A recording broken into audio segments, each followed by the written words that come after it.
Alright, so here we are for another unboxing of yet another ARRMA vehicle, and this one is the Typhon 4x4 3S BLX. So this is a 1/8 scale sized buggy based on a 1/10 scale sized platform. So if you've been following the channel for a while, you may have caught my recent unboxing of the Senton 4x4 BLX, which is that green truck just over there.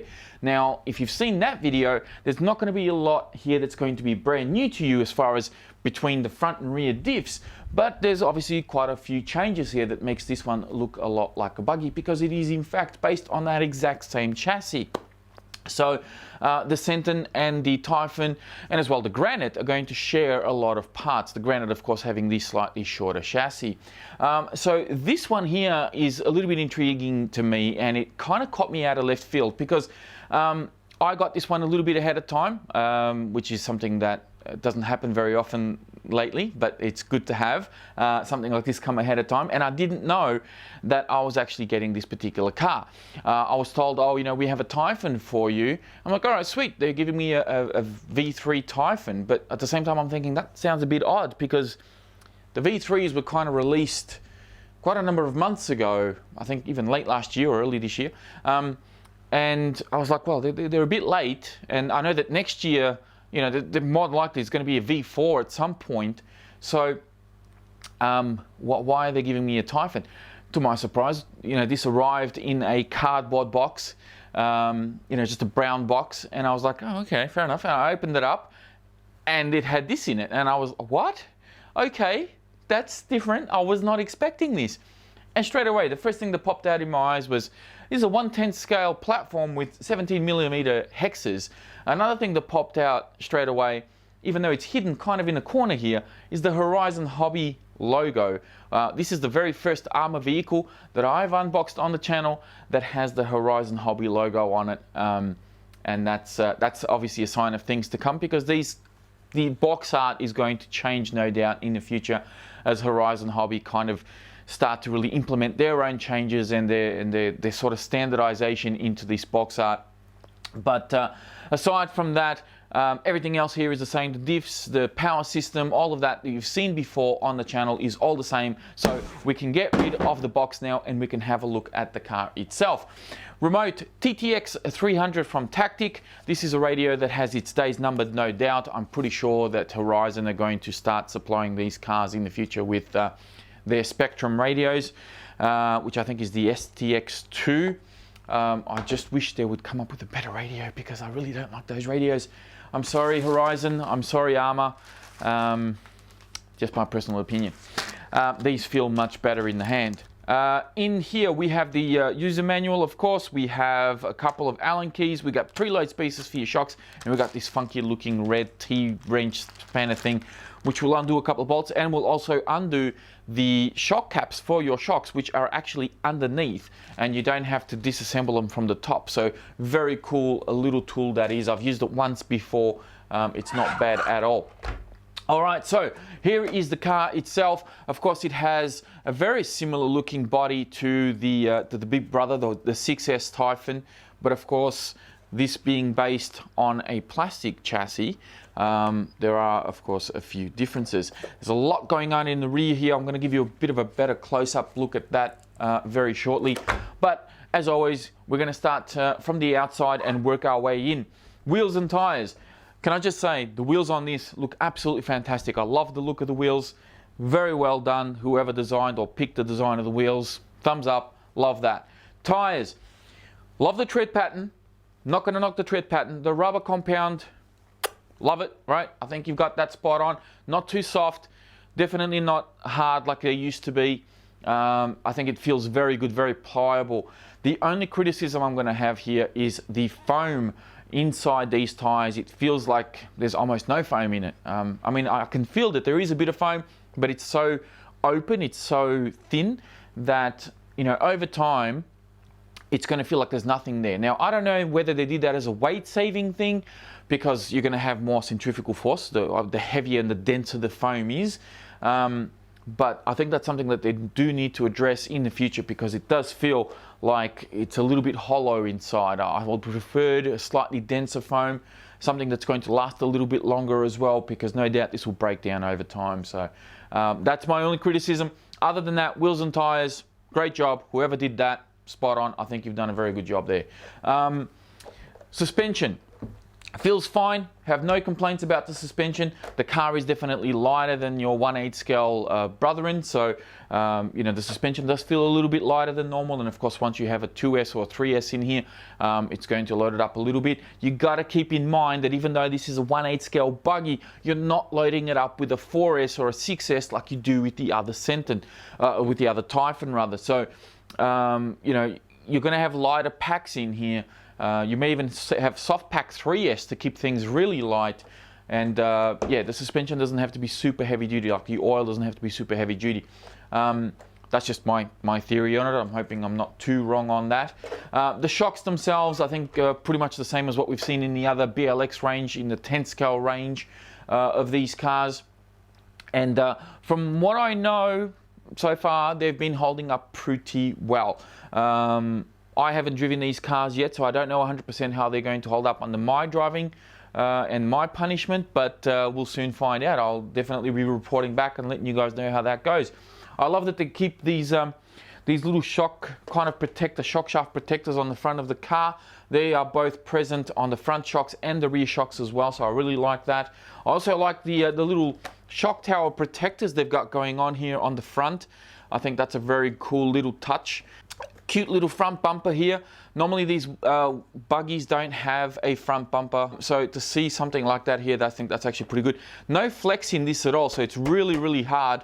And then of course the back, I'll give you guys a bit of a look at the back here because there's quite a bit going on. We've got like a rear bumper. We've got the wing mount, of course, which looks really sturdy, very, very strong.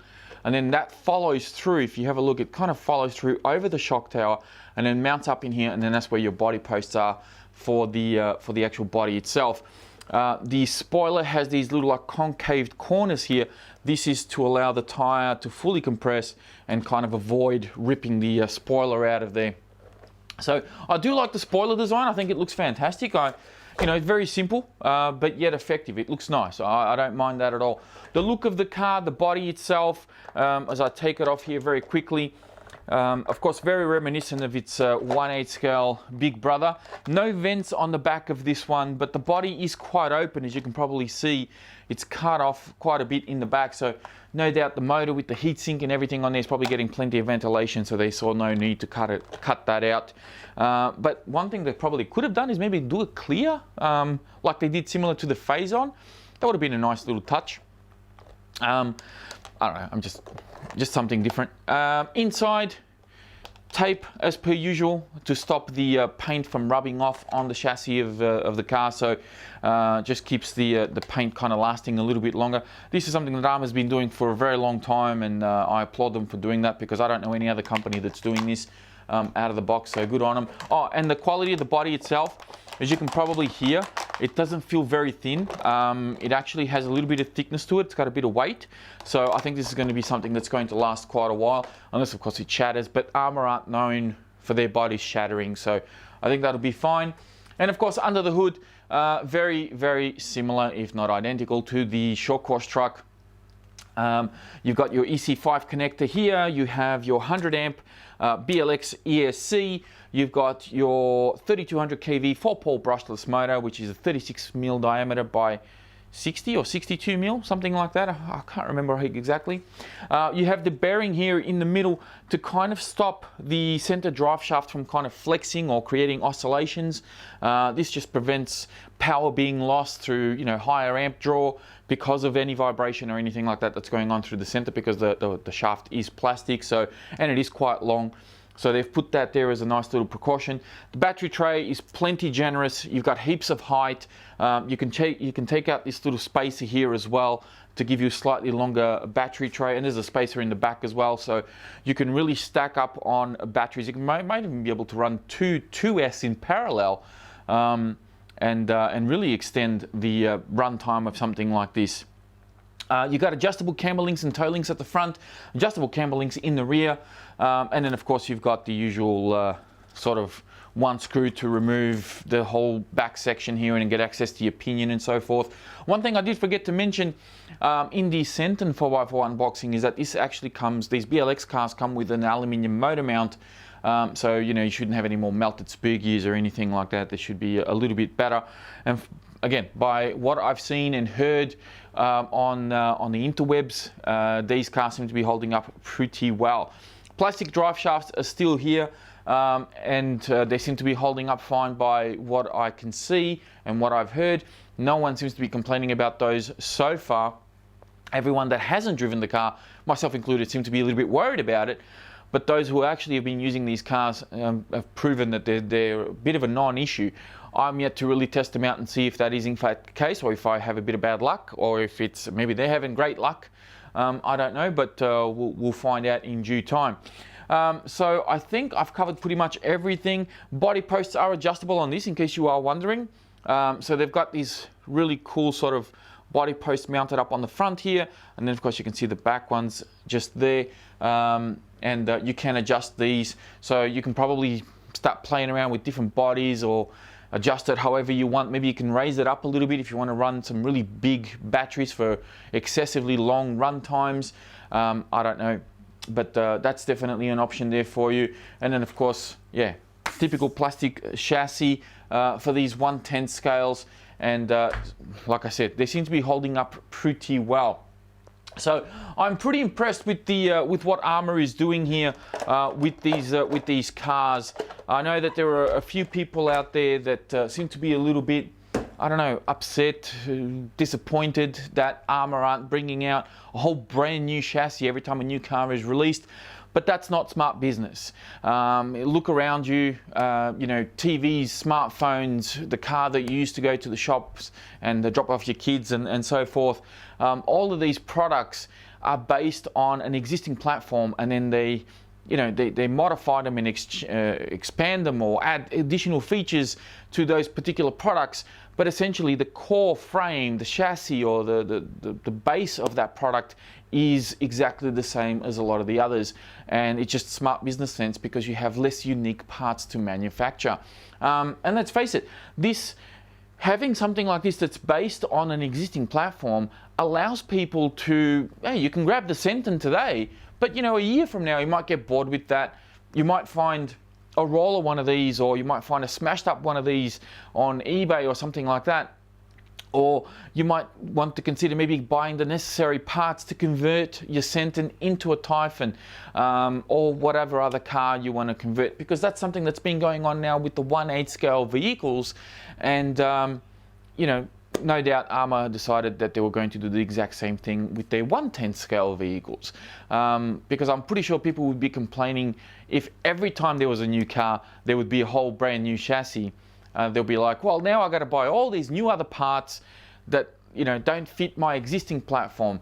The thing is, if that's what you want, that already exists in our universe, and that is just buying different brands. So you can buy a GM car, that front door isn't going to fit a Ford car. And the same thing applies here. You buy an ARRMA vehicle, it's not going to fit a Tim Associated car. So if that's what you want, that already exists. But this just seems to be a little bit more smart business sense, I think. Just makes more sense to me. And I don't quite understand why people are so upset about this. The good thing is, for the majority of the comments that I've received after posting up photos of this on my Instagram and Facebook was actually pretty positive. A lot of people are actually pumped. I had one guy saying, great, now I've actually got something that I can buy for my kids because I have the 6S Typhon. My kids can now drive this. It looks the same as Dad's, but it's a cheaper version and it just doesn't go as quick.